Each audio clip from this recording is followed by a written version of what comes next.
நோக்கம்தான் நீர் தந்த வாக்குத்தான் கிருபையின் கடலே உம்மில் நீந்தி மகிழ்கின்றேன்.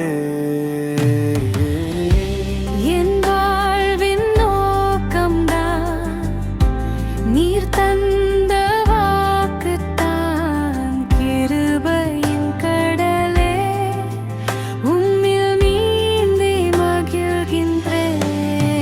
மறவேனே என்று சொன்ன உம் வார்த்தைக்கு நன்றி சொல்ல என் வாழ்நாள் முழுவதும் நன்றி சொன்னால் கூடுமோ?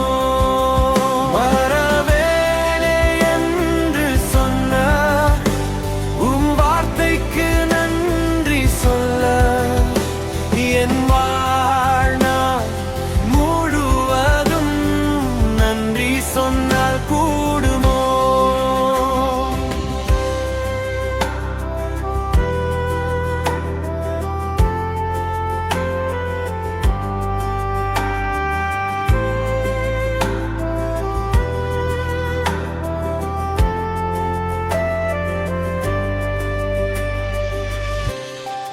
உலகமும் இருண்டது, வாழ்க்கையும் வெறுத்தது, கவலையில் கண்ணீரே ஆறாக சென்றது.